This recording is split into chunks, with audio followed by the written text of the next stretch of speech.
So on the occasion of the GetD conference, the Get Decentralized, I'm glad that you guys could come together. There's a bunch of folks that were at the conference and a bunch of folks that weren't, and this is terrific.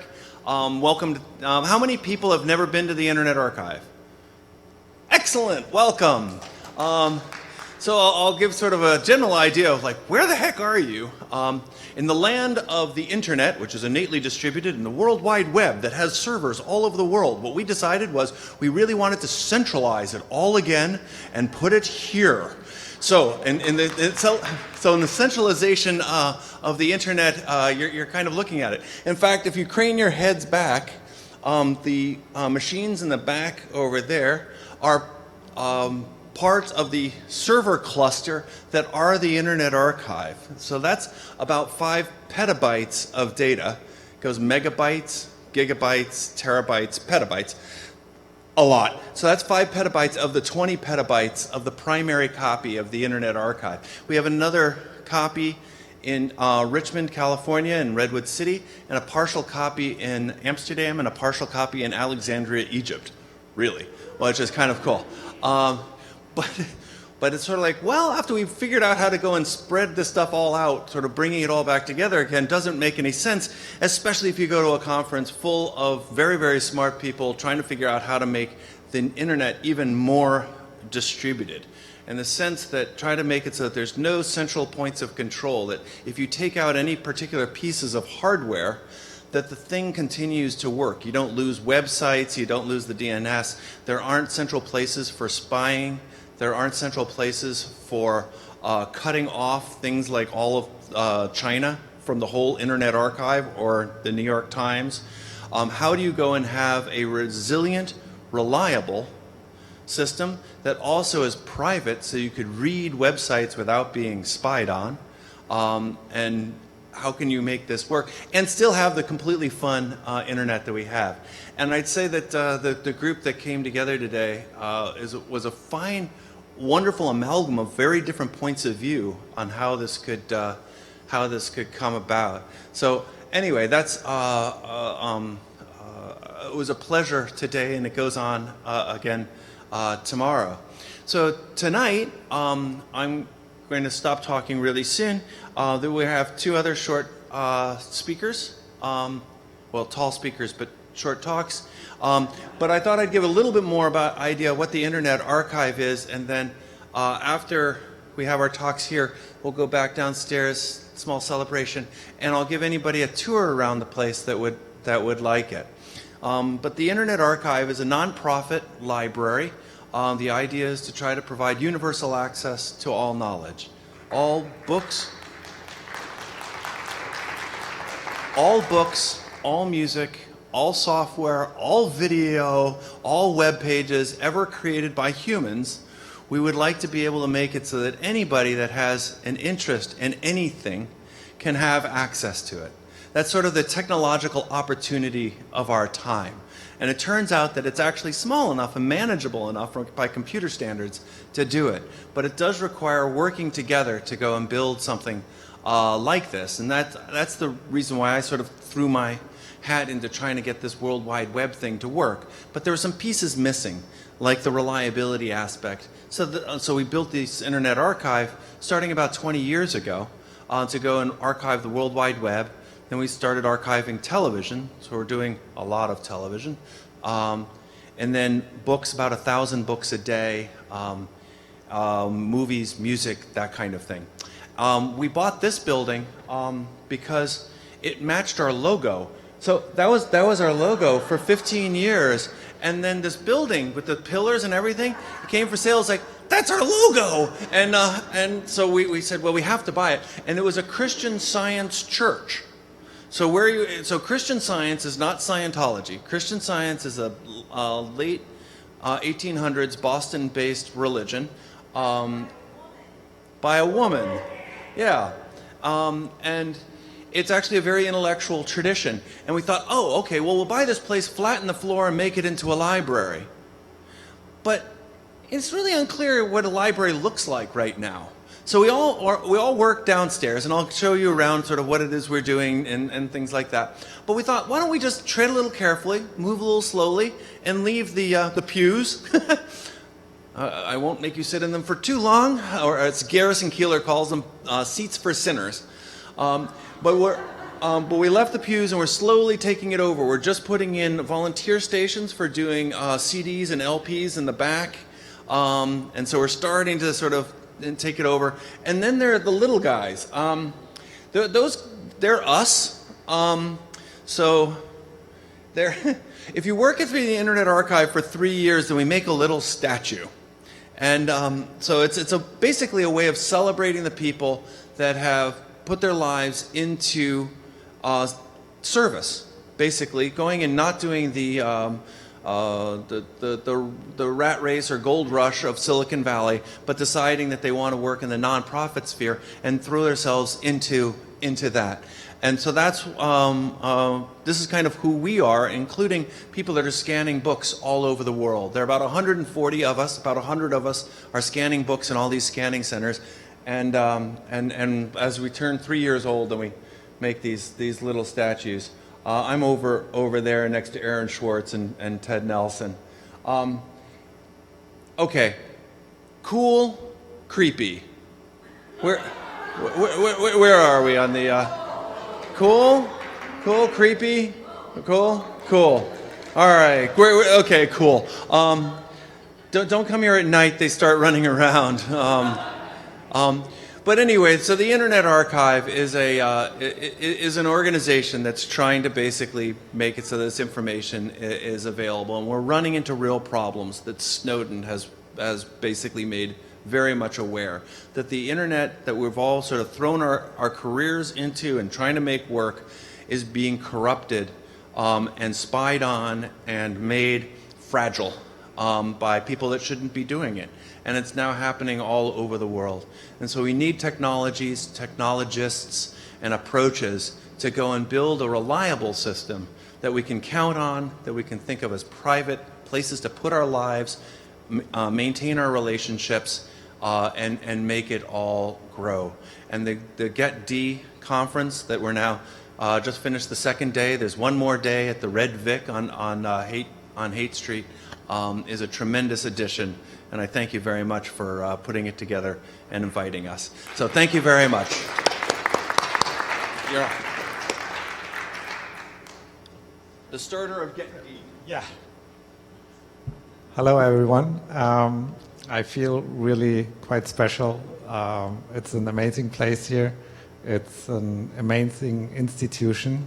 And I've been introduced to the Internet Archive and Brewster and Wendy by Christy Dames and Kevin O'Malley, who are close friends. And they just, I don't know what happened, but it was like something falling into place about values and vision. And of course, there's, when you see the servers in the background, there's like the technology very present here. And also in decentralization, yeah, there is technology, but we rather think of it in terms of, what does it mean for each individual? So I don't know how to put it. It's actually, we had today a really nice talk to conclude the day, and it was about experience. So rather than, if I would compare, like sometimes centralization is often, it's like more like close to a concept, and decentralization is like more close maybe to an experience. I don't know if that's right or wrong, but it would be one attempt of trying to explain it. And I have actually 3, not 2, people talking and trying to bring you the topic a bit closer. And one of them is Markus, so if you would like to come up. So Markus is a long time passionate activist, coder, and yeah, very good friend. And he has a very cool way in explaining things. So, welcome, Markus. Thank you. Hello. This is really an amazing place. I've heard nice things about it, but I've never been here. It's quite fascinating, and it's of course a good example of how centralization can have some very good effects and can be used for very, very good things. But in general, I think we agree that the balance on the internet is a little bit wrong, and that we should move towards a more decentralized system. So that's the community that we are a part of, right? There are many different projects, people now trying to figure out how to re-decentralize the internet. And I like what Brewster said today at the GETD event about Lawrence Lessig and code is law. So what we're doing in this decentralization movement is really not so much, or not only working against privacy and for privacy and against surveillance. That's part of it, but it's really more of a social and political question. What are we trying to achieve, right? When we figure out our protocols, when we design architectures, when we make decisions about cryptography, what do we encrypt, who holds the keys, when we use things such as distributed hash tables or blockchains, or we figure out peer-to-peer or client-server patterns, things like that. And this is about privacy and things like that, but it's also about figuring out the nature of our human interactions and figuring out the distribution of power in our communities. And we as engineers and entrepreneurs have a special responsibility when we make these decisions, right? These are decisions that can make a difference between oppression and liberation in the end. And people who built Facebook and Google, they maybe never asked themselves these questions. I've been here in California in the startup scene several times, and the startup community is the same in my country, Austria, as well. Usually you go there and people, the question they ask is, how many users do you have? How many users signed up with you last month? How many clicks do you have? Right? These are the questions that they ask, and not so much how do we use the technology to build a better society. And yeah, I mean, now in this movement, in the decentralization movement, there are so many initiatives and projects to choose from.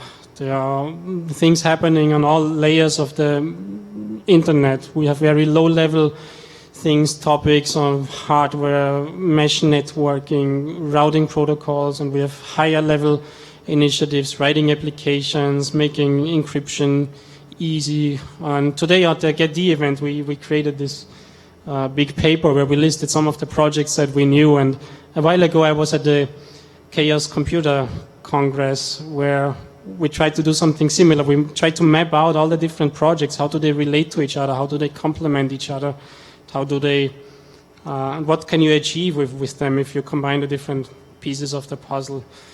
Yeah, my favorite project is the Freedom Box. So everybody has their own favorite projects that they think are useful in this new way of rethinking the web. The one that I like very much is the Freedom Box. It's a small personal server. The idea is that this would actually contain some of the best projects, some of the best ideas that people are working on right now for cryptography, for decentralization, for sharing data in new ways. The idea would be to package that on one physical device that you can take and you plug it in at home and it works for you.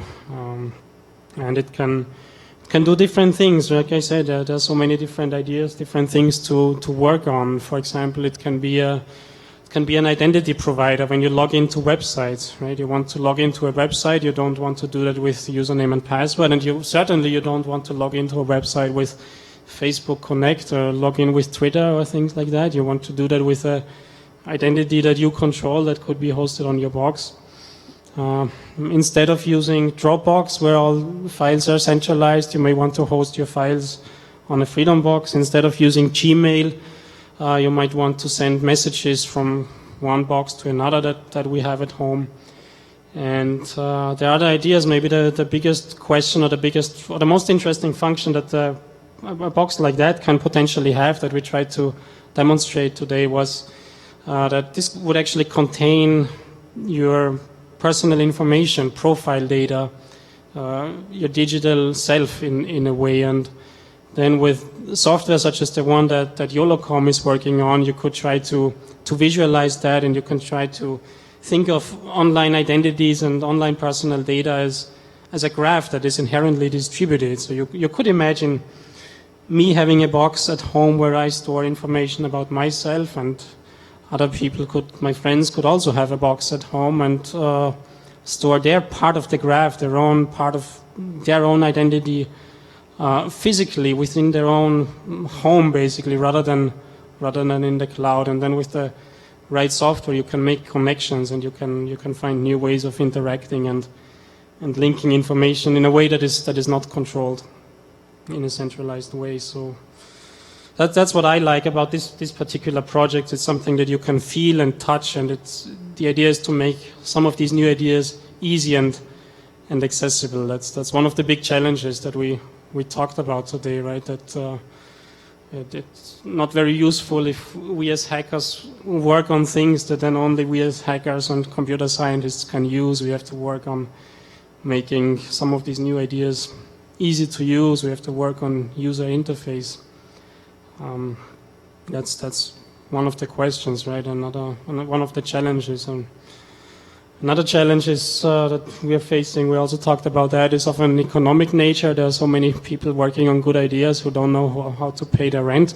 I built 6 prototypes with my own money that I saved over time from working in a real day job, right? And there are a lot of people in a situation like that. And then there's temptation, right? So there are cases, I don't know, who knows OpenID, for example, the OpenID protocol. Who has heard about that, some of that? So OpenID was this very idealistic initiative protocol that would allow you to log in, identify yourself online with an identity that you control, with your own domain name, your own URL, rather than relying on Google or Facebook. And it worked really well. It was a good idea. I log in with some identity that's really mine.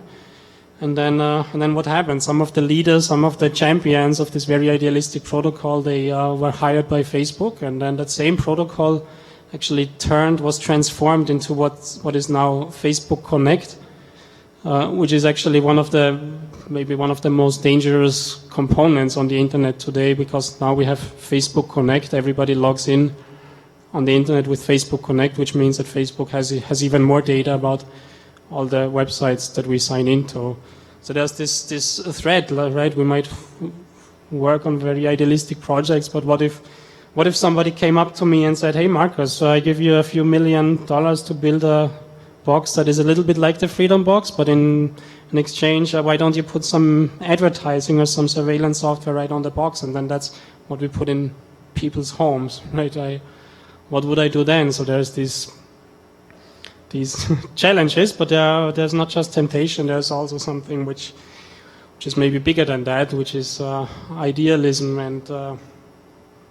and ideas. So in this decentralization movement, there are some really amazing people. There are people who are working on this not for the money. There is, I don't know, Nadim Kobeisi. He's a hacker from Lebanon. One day he started working on a project called CryptoCat, which makes peer-to-peer instant messaging really easy. It's encrypted, it's secure, and he just worked on that because he thought it was cool, right? He didn't have a business plan, or he didn't have investors or anything like that. It was just a cool thing to do that, and that's also what brings us together, right? I know more people like that. Michiel de Jong, he's someone I admire very much. He started a project called Unhosted, which is about the idea that you should be able to use web applications independently of where the data is stored. And his story is he used to work for a classic centralized social networking service, and one day he was lying on the beach, I think in Bali, and he just thought this kind of centralization is wrong, and he started working on an alternative project, and he has done it for years now with very little pay, with a little money from foundations, but far from what he used to make.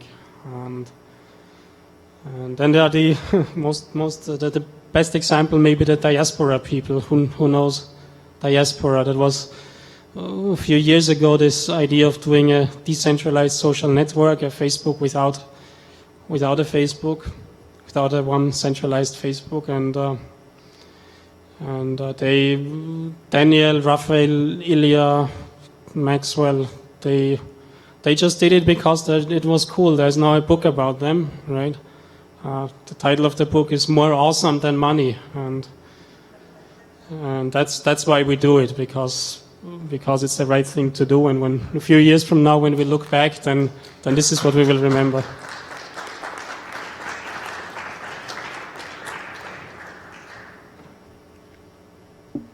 Thank you so much, Markus. And I must say, for us, it was a very special moment also because Markus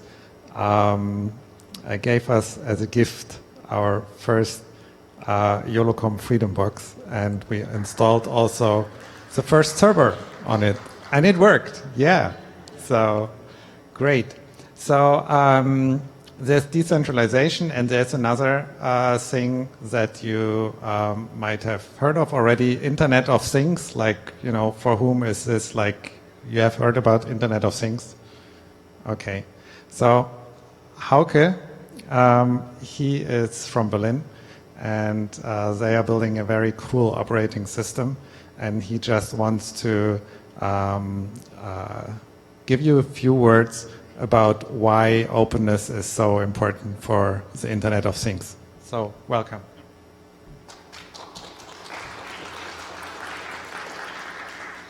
Yeah, hello, I'm Hauke. I'm from the Riot team. I'm one of the core developers. And sorry, can you hear me good? One of the core developers and core team members of Riot. So what is Riot? Riot is an operating system for the Internet of Things. And when you think about the Internet of Things, everybody knows the Internet. It consists of servers and desktop computers and workstations, and nowadays, of course, laptop, cell phones and tablets and so on.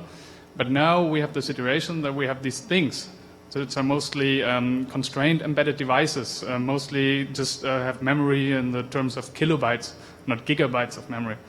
So we have new problems. Now we want to connect all these small devices to the internet, which means they have to talk about the same protocols than the internet does.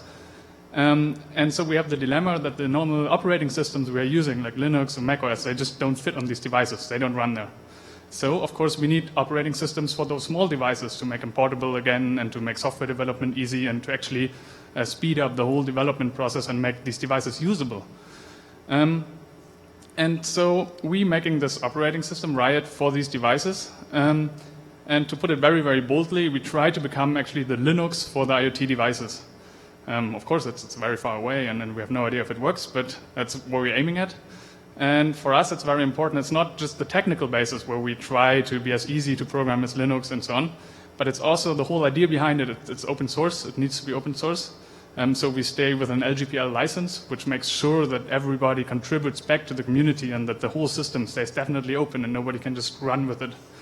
And also in terms of community, we try to be a very, very open community to involve everyone, to be very transparent in our processes and decision making, so everybody can just join in and contribute and have fun in the end. And so how does this now connect to decentralization and then to having control? Probably everybody heard like this Internet of Things. You will have billions of devices everywhere in your home, in your car, in your appliances, and you name it, everywhere. And what's important is, of course, right now we have the situation that you basically buy those devices from a certain vendor. And mostly these devices connect via proprietary protocols and data handlers and so on to some proprietary gateway, which then does the connection to the actual internet. And in the end, this means you have no idea what these devices are doing, and mostly you have no idea where this data goes to. It just goes to a cloud. But who owns the cloud? And you have no saying in this. And so what we are very convinced of, that the Internet of Things does only work if you have control what these devices are doing. And so we are like trying to use Riot also as a vehicle to propagate open protocols. We are closely working in the IETF with the W3C and so on to really use only open protocols on these devices and keep those devices open with open source, so you can actually look at the software that's running on them and so on. Because only if you know what your device is doing, you can trust the device. And if you don't trust those 50 billion devices, I don't think the world will be a better place. And so connecting this to the decentralization, it's very important that once you have control over devices, we don't say you need to connect the device only to your own stuff. But in that sense, you're then free to choose where the devices connect to and what data they send and who they share it with. So you basically, I don't know, some device that measures the watering level of your plant, you just explicitly share that data with your neighbor so your neighbor can come over and water your plant. That would be very useful, actually. And so to summarize this, that once you have control over the data and you can decide who to share it with, we of course hope that people will share their data then with the Internet Archive, of course. So, thank you.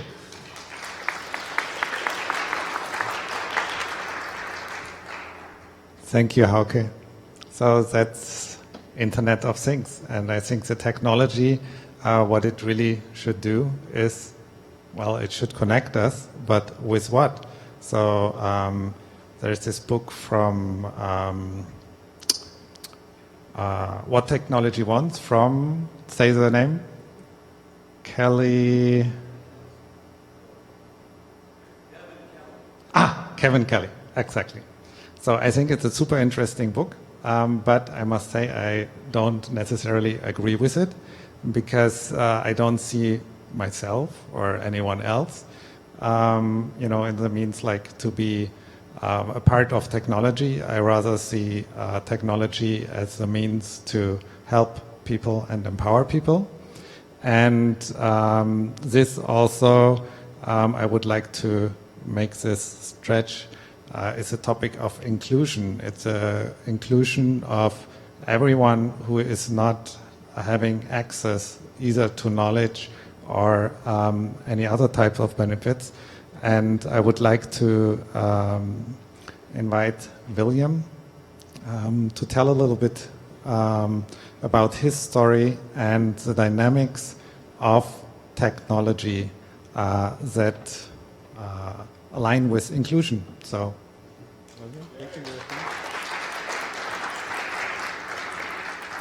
I hope everyone doesn't mind. I have my notes on my iPhone, so it's okay. So first I want to thank Joachim for getting the GetD conference together. And Joachim stayed with us for a while ago, and that was great. And I got to know Christian and Joachim and all of that other stuff.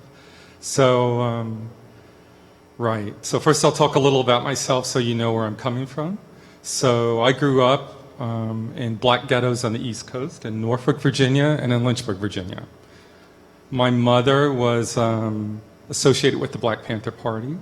She taught at Berkeley, she taught sociology, and then she was blackballed because she was teaching Marxism in her class, which you need to do when you're a sociology teacher. So we ended up moving back to Virginia and we spun into poverty. My father is a black AME minister, and my grandmother was one of the first women in radio. So she was a black woman that was one of the first women in media. And oftentimes people get confused a bit because of the hue of my skin and are you black and this kind of thing. So I want to talk about that too, because that even leads into notions of America. What is America? What is decentralization? What is centralization? And what is inclusion? So my grandmother on my mother's side was a domestic, a maid, that worked in a British banker's home. She was raped by the British banker. This is a common story for African Americans in the United States. My grandmother delivered prescription drugs into the black ghetto. She worked for a German man that owned a drugstore, and she was raped by that German man. So that's why I look like this. But that's also why I have a consciousness about African American struggle and culture. I ended up being very fortunate to have a mother that I have, because she made us study and analyze why it was we were in poverty. Not to accept the poverty, but to try to analyze it and to understand why was it that if we walked 8 blocks one way, there was no poverty. Why was that going on, right? So that can kind of make you go on to an internal journey of who you are and why you're the other kind of thing. I ended up getting out of the ghetto because I could play basketball, and I studied political philosophy. surprise, right? And I was lucky enough to have a friend that was a computer programmer. And I was hanging out with him, and he said, "You can't hang out with me unless you learn COBOL. You have to come with me to the computer lab to do that."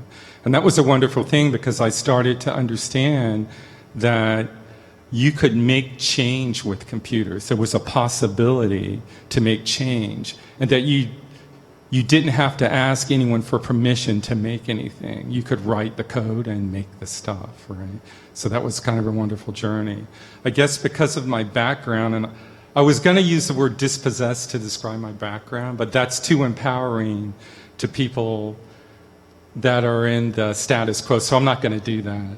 I'm going to say that I was part of Black culture that has many things, and one of the strongest things is community. Coming from that culture and getting into technology, I'm a little bit suspect of movements that do not include diversity in culture, right? So, and I guess what I'm going to preface this is say that I think that decentralization has a lot of possibilities. So that's my preface to questions that I'm going to ask about it, right? One of the things that I think that we shouldn't forget is that the founding fathers of the United States were, in a sense, decentralizers, right? They broke away from the centralized power that was England. And they came here and set up a new decentralized forum, right? And they talked about the sovereign individual, just like I hear the decentralized people talk about the sovereign individual, right? So we have the same talk of the sovereign individual. And the founding fathers, of course, talked about sovereign individuals, but were slaveholders. So when we talk about sovereign individuals, for me, that's still associated with founding fathers. And do you mean what you say, right? So there's this gap of trust. Do I trust that you really mean that? And then I think we even have to go deeper and say, what does that mean? What does that mean when we say that decentralization brings about sovereign individuality and it's better? And then that makes me reflect back on the fact that during Reconstruction, it was the central government that protected Black people. And the move to decentralization brought violence onto Black people. So just things to reflect on, right? The other thing about technology movements, we talk about kind of this utopia that's going to happen after we bring in decentralization or whatever the new thing is. So I'm going to digress a little. New things bother me because they have a tendency to erase the old thing, right? So we have this new thing, but that means that the old thing gets scrubbed out. We can start with this new thing and forget that capitalism was built on the back of Black slaves and women that worked for free, right? And I don't think that any new thing can make any change until that's addressed. And if that's not included as part of it, then I'm not going to be part of it, right? All you're doing, and there's so many scary possibilities to that, some of the things may actually reinforce status quo and not get us to a place to answer the things from the past that are in the present. Ferguson is a result of that, of the past, right? So the technology to make systemic change must recognize that. And I think otherwise, I'm not interested. It doesn't make any systemic change for me, right? So I'm challenging the decentralization movement to include this in your plans for change, right? And to bring women and people of color in from the beginning. I mean, otherwise it begins to look like the founding fathers movement, right? Which isn't going to be very trusted, right? So, and I think that if you do reach out, you'll be quite surprised. Most communities of color and women understand the power dynamic of struggle, right? If you reach out to them, they'll understand what you're trying to do, and more than likely will add things that you wouldn't have thought about because they're coming from struggle and coming from that kind of background, right? Yeah. So I don't want to digress too much. So that was an issue I wanted to talk about. I guess the thing I want to just focus on is to understand that you can't develop technologies for change without including the people in the system that you're trying to help. And that's not, for me, that's not just, we're going to invite them for a hackathon. That's not it. They have to be fully embedded in the entire process. And you actually have to be in a position where you're willing to give up the power of the founder, right? And say, okay, I'm doing this for all. I'm doing this for the commons, and it's not about me. I hear people say that, but then I look around and I'm like, it's the same guy showing up to the conference. Every time. There's no woman, there's no person of color, every time, right? We'll talk about, you know, the coin. I'm like, but what's that going to do? So I was a little boy that had to get 30 gallons of water a day because our water was cut off. 30 gallons of water for a family of 8 in milk, plastic milk jugs. A Bitcoin wouldn't make a difference for me, right? Not really. So I think you're going to have to bring those discussions in to make the change. The positive is I think that the decentralization movement can do it, right? I think that that's a possibility.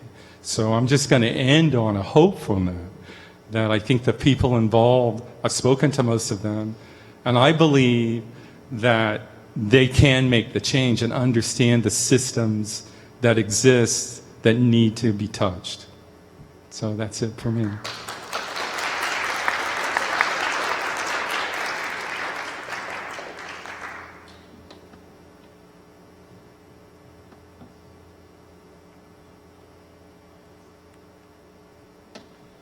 Well, this is why I love my job, is that I get to work in projects and with people that are committed and interested in using our technologies to build the world that we want to live in.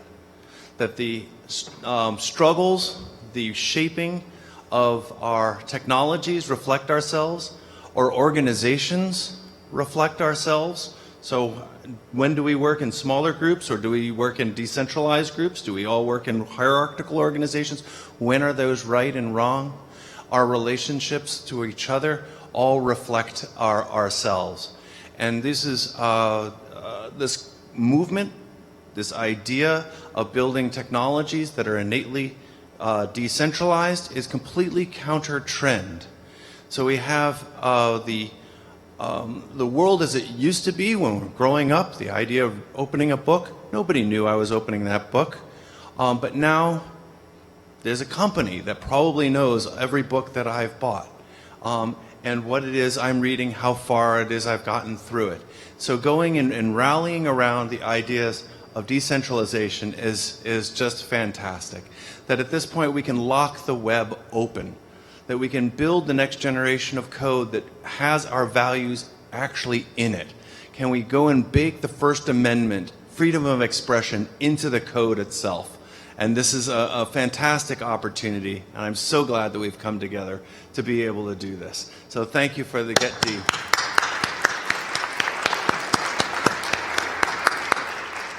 And there's one more thing that we have to do. There's somebody that's had a birthday today, and she helped organize this particular conference. And so I would like to invite up, Christy, you have to come up here, and we're going to embarrass you. Come on.